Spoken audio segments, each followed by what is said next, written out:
3 Harvest Feasts of Exodus 23:14-19, Leviticus 23. The Feasts.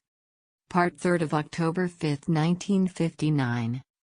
Subject: The Feast of Tabernacles. Aim to show. 1. The Feast of Tabernacles is a symbol of gathering of the great multitude, Revelation 7:9, from among the Gentiles. Isaiah 62:2. 2. That they are the anti-typical second fruit harvest gathered in before Christ comes in the clouds of heaven. Zechariah 14:16-19. 3. They seek unto God's ensign, the branch. Isaiah 62:2. 4. The 3 feasts are to be kept today by God's true people as symbols of the harvest, in gathering of humanity, those who are to be translated without seeing death. Gem thought. As the wave sheaf and wave loaves are typical, then also the Feast of Tabernacles must be typical. Thus, through patriarchs and prophets, as well as through types and symbols, God spoke to the world concerning the coming of a deliverer from sin. Like the Passover, the Feast of Tabernacles was commemorative, in memory of their pilgrim life in the wilderness. Well would it be for the people of God at the present time to have a Feast of Tabernacles. Introduction. By prayer, supplication, and a careful study of the Bible and the spirit of prophecy, through the unction of His Spirit, we see that inspiration plainly teaches that God's true people should keep His statutes and judgments and do them, as well as the commandments. Since the grain harvests are symbols of the soul harvests, Matthew 13:38 verse 43. When, in order to have a first fruit harvest of the living, in harmony with the law of the grain harvest, there must first be a wave sheaf of living souls. If we are consistent in one phase of the harvest law, it is logical that we should be consistent in all points, or else forget the whole thing. Apart truth will not land us on Mount Zion with the Lamb. Revelation 14:1. If we contend that those who rose from the dead with Christ is the wave sheaf of the dead and ascended with Him and were offered before the Father in heaven, if we contend they are the living wave sheaf for the 144,000 first fruits, and not a living type, giving no place for an antitype, then, we must conclude that the harvest began for the 144,000 immediately after they, wave sheaf, were offered before the Father in heaven. 4. According to type, the first fruit harvest begins as soon as the first of the first fruits are offered. Therefore, there must be a living wave sheaf offered before the harvest of the 144,000 living first fruits begins. The slumbering faculties of the Jewish are to be aroused. The Old Testament scriptures, blending with the New, will be to them as the dawning of a new creation or as the resurrection of the soul. Memory will be awakened as Christ is seen portrayed in the pages of the Old Testament. Souls will be saved from the Jewish nation, as the doors of the New Testament are unlocked with the key of the Old Testament. The predictions of prophecy will be fulfilled. Consequently, if there are no living first of the first fruits offered, there can be no harvest of the 144,000 first fruits and, likewise, no second fruit harvest. Since inspiration teaches there is to be a first and a second fruit harvest for the living, we must, henceforth, keep the 3 harvest feasts in harmony with inspiration. In this way we show our faith, by our works. Let us think, and use our own mind a little, rather than listen to those who are trying to confuse us by saying there is no living wave sheaf on earth. The Lord's servant says we will have to put our minds to the utmost stretch to grasp the truth. But if God's sheep, His little ones, think just a very little on the subject of the living wave sheaf, they will be able to see that if there are no first of the first fruits, wave sheaf, then who will awaken the virgins? Matthew 25, 144,000. First fruits? Yes, someone must give the cry at midnight, "Behold, the bridegroom cometh," and that someone is not the 144,000 dozing virgins. Now you see how simple the whole subject becomes when you quit listening to man and start following the Spirit that guides into all truth. Now as to the little ones, Rachel, Jacob's second wife, died at the birth of Benjamin. Therefore, she is a type of the second prophetic Seventh-day Adventist movement since 1844, which, of course, is the DSDA movement. But at the birth of the branch, Ezekiel 24:18, Rachel died. Therefore, the Lord, after his shepherd, Victor H., was smitten, turned his hand upon the little ones, Zechariah 13:6, 7. Inspiration says of Benjamin, "And we said unto my Lord, Joseph, we have a father, Jacob, an old man, and a child of his old age, a little one, Benjamin, and his brother is dead, they thought, and he, Benjamin, alone is left of his mother, and his father loveth him." Genesis 44:20. Evidently, the little ones are the born-again, butter and honey-eating Emmanuels, branches. Isaiah 7:14, 15, but remember there are little goats also. Those who are listening to the hireling shepherd, John 10:12, are not God's little ones but are those who are feeding on hay and stubble and not on the green branches. In the stubble there is death, but in branch food there is life. Therefore choose the life-giving food and live.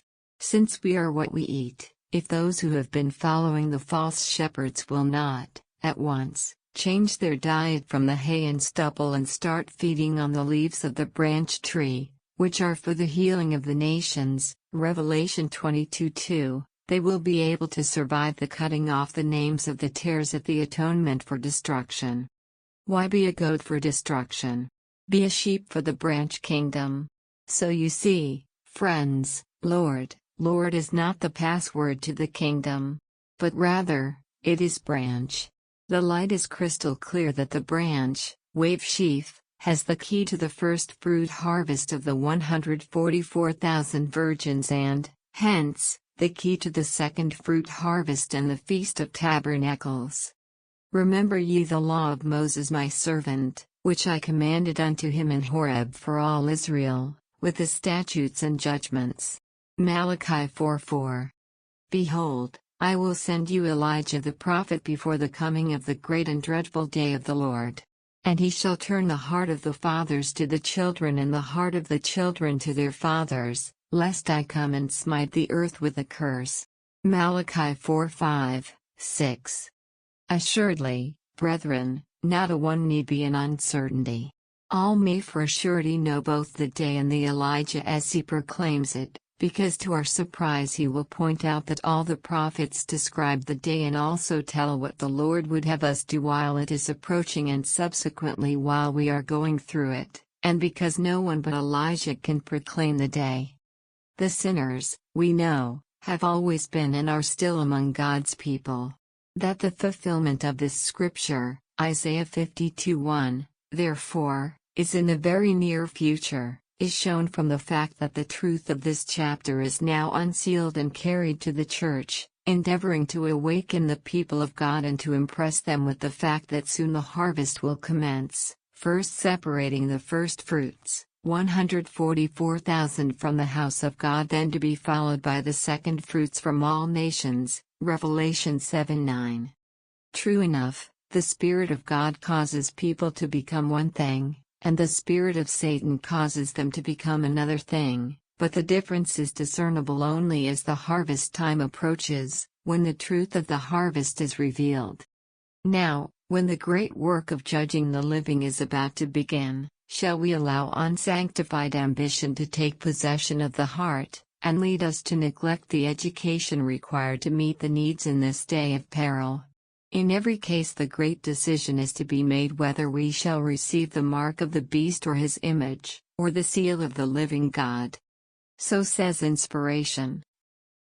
1. We are admonished to remember the laws of God, the 10 Commandments, the yearly feasts etc., which are statutes forever throughout the generations of his people. 2. Someone is to call to our attention the laws of God before the great and dreadful day of the Lord. Inspiration calls him Elijah. Malachi 4:5, 3. God's Spirit will cause some to become one thing and Satan's another. 4. When the great work of judging the living is about to begin, we are not to let anything keep us from getting the required education and the seal of God so that we will not receive the mark of the beast. Conclusively, brethren, the feasts are to be statutes forever throughout your generations. Leviticus 23:14, 21.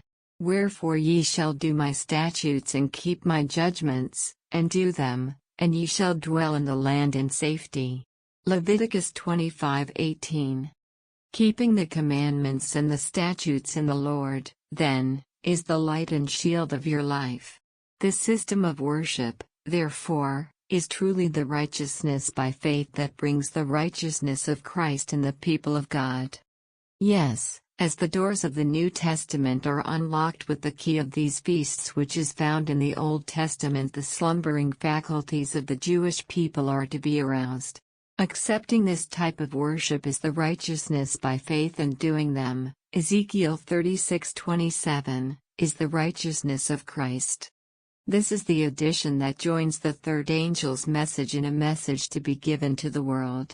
The work of this angel, message, Revelation 18:1, comes in at the right time to join in the last great work of the third angel's message as it swells to a loud cry.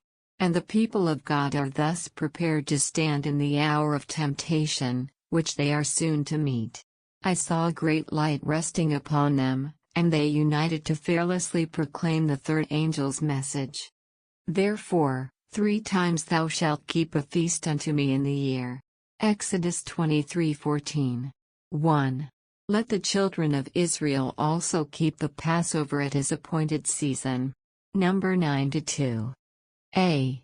The Lord's Supper was instituted as a memorial of the same event of which the Passover had been a type. The Passover followed by the 7 days' feast of unleavened bread. 2. And thou shalt observe the Feast of Weeks, of the first fruits of wheat harvest. Exodus 34:22. A. 50 days from the offering of first fruits, came the Pentecost, called also the Feast of Harvest and the Feast of Weeks. B. In vision of the night representations passed before of a great reformatory movement among God's people, a spirit of intercessions was seen, even as was manifested before the great day of Pentecost. C. The work will be similar to the day of Pentecost. 3. Thou shalt observe the Feast of Tabernacles 7 days, after that thou hast gathered in thy corn and thy wine. Deuteronomy 16:13. A. Well would it be for the people of God at the present time to have a Feast of Tabernacles. Reason for the feasts. As a means of education, an important place was filled by the feasts of Israel. At these yearly assemblies the hearts of the old and young would be encouraged in the service of God, while the association of the people from the different quarters of the land would strengthen the ties that bound them to God and one another. 1. The Feast of Tabernacles. Also in the 15th day of the 7th month, when ye have gathered in the fruit of the land, ye shall keep a feast unto the Lord 7 days, on the first day shall be a Sabbath, and on the 8th day shall be a Sabbath. Leviticus 23:39. In the 7th month came the Feast of Tabernacles, or of Ingathering. This feast acknowledged God's bounty in the products of the orchard, the olive grove, and the vineyard. It was the crowning festal gathering of the year. Like the Passover, the Feast of Tabernacles was commemorative. In memory of their pilgrim life in the wilderness, the people were not to leave their houses, and dwelling booths or arbors, formed from the green branches of goodly trees. Well would it be for the people of God at the present time to have a Feast of Tabernacles, a joyous commemoration of the blessings of God to them.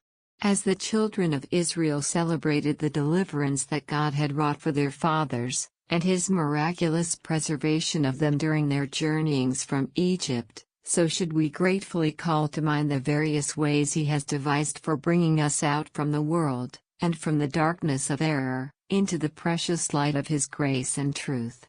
Note, the Feast of Tabernacles was not only commemorative, but typical. It not only pointed back to the wilderness sojourn, but, as the Feast of Harvest, it celebrated the ingathering of the fruits of the earth, and pointed forward to the great day of final ingathering when the Lord of the harvest shall send forth His reapers to gather the tares together in bundles for the fire, and to gather the wheat into His garner. Matthew 13:38, 43. Plainly, therefore, since the first and the second fruits of the literal harvest and its attendant rites foreshadowed a spiritual harvest of first, 144,000, Revelation 7:4-8, and second, great multitude, Revelation 7:9, fruits, they are to be climaxed by the antitypical Feast of Tabernacles. And the Gentiles shall see thy righteousness, and all kings thy glory, and thou shalt be called by a new name, which the mouthpiece, instrumentality, of the Lord shall name. Isaiah 62:2. And His glory shall be seen upon thee, and the Gentiles shall come to thy light, and kings to the brightness of thy rising, because the abundance of the sea, waters, people, Revelation 17:15, shall be converted unto thee, the forces, riches, of the Gentiles shall come unto thee. Isaiah 62:3-5. Summary. In the above statements we plainly see: 1. The Feast of Tabernacles is commemorative of God's bountiful goodness and watch care over His people. 2. It is also typical, pointing back to the wilderness wandering, but as a feast of harvest, it points forward to the final ingathering of souls. 3. When God's glory arises upon His kingdom church that has Jesus' new name, Revelation 3:12, White 15, the Gentiles will come to her light. 2. The Feast of Tabernacles, anti-typical second fruit harvest, Zechariah 14:15-19. Verse, and it shall come to pass, that every one that is left of all the nations which came against Jerusalem shall even go up from year to year to worship the King, the Lord of hosts, and to keep the Feast of Tabernacles. This sentence of Scripture emphatically implies that all who at that decisive moment refuse to be converted to the Lord, shall perish. Only those who worship the Lord at Jerusalem on the Feast of Tabernacles, shall be spared. Verse 17, and it shall be, that whoso will not come up of all the families of the earth unto Jerusalem to worship the King, the Lord of hosts, even upon them shall be no rain. The rain will be withheld from all who do not then worship the King, the Lord of hosts, in order that they may fully realize their mistake. Moreover, not only those who shall fight against Jerusalem, but even all the families of the earth shall be thus sifted. Again we see the necessity of forsaking our preconceptions of the final work of the gospel. No, the Lord will not drop upon the world like a bolt from the sky. He will first magnify His word, His power, His righteousness, and His church or people. He is also to have, as it were, an ark of safety into which to gather His elect and shield them. All these facts, you see, are vividly borne out in this prophecy. And it shall come to pass in the last days, that the mountain of the Lord's house shall be established in the top of the mountains, and shall be exalted above the hills, and all nations shall flow unto it, for out of Zion shall go forth the law, and the word of the Lord from Jerusalem. Isaiah 2 verse 2, 3. The barriers separating believer from believer will be broken down, and God's servants will speak the same things. The Lord will cooperate with His servants. All will pray understandingly the prayer Christ taught His servants, Thy kingdom come. Thy will be done on earth as it is in heaven. Matthew 6:10. For they shall see eye to eye, when the Lord shall bring again Zion. Isaiah 52:8. Summary. The clear facts are: 1. After all nations fight against Jerusalem, All nations, the remaining nations, and all the families of the earth are commanded to go to Jerusalem to worship the King, the Lord of hosts, the King that has a kingdom, and to keep the Feast of Tabernacles. 2. The Lord will not drop upon the world like a bolt from the sky as we formerly believed, but he will first magnify his word, power, righteousness, and people. 3. Believers will see eye to eye when the Lord brings again his people to Zion. 4. Then they will pray understandingly the prayer he taught his servants, Thy kingdom come on earth. 5. The law will go forth from Zion and the word of the Lord from Jerusalem. 3. The ensign. And he will lift up an ensign to the nations from far, and will hiss unto them from the end of the earth, and, behold, see, they shall come with speed swiftly. Isaiah 5:26. And he shall set up an ensign for the nations, and shall assemble the outcasts of Israel, and gather together the dispersed of Judah from the four corners of the earth. Isaiah 11:12. All ye inhabitants of the world, and dwellers on the earth, see, ye, when he lifteth up an ensign on the mountains of Israel, and when he bloweth the trumpet, hear ye. Isaiah 18:3. 1,000 shall flee at the rebuke of one, at the rebuke of 5 shall ye flee, till ye be left as a beacon upon the top of a mountain, and as an ensign on a hill. Isaiah 30:17. A little one shall become 1,000, and a small one a strong nation. I the Lord will hasten it in his time. Isaiah 60:22. His, Assyrian, princes shall be afraid of the ensign, saith the Lord, whose fire is in Zion, and his furnace in Jerusalem. Isaiah 31:9. And the Lord their God shall save them in that day as the flock of his people, for they shall be as the stones, Christ, branch, of a crown, lifted up as an ensign upon his land. Zechariah 9:16. Behold, look, the days come, saith the Lord, that I will raise unto David a righteous branch, and a king shall reign and prosper, and shall execute judgment, time of judgment of living, and justice in the earth, land of two-horned beast. In his days Judah shall be saved, and Israel shall dwell safely, and this is his new name, branch, whereby he shall be called, the Lord our righteousness. Jeremiah 23:5, 6. Behold, see, the days come, saith the Lord, that I will perform that good thing which I have promised unto the house of Israel, SDA, and to the house of Judah, DSDA. In those days, and at that time, will I cause the branch of righteousness to grow up unto David, and he shall execute judgment and righteousness in the land, Holy Land. In those days shall Judah be saved, and Jerusalem shall dwell safely, and this is the new name wherewith she, church, shall be called, the Lord our righteousness. Jeremiah 33:14, 16. Summary. Clearly, then.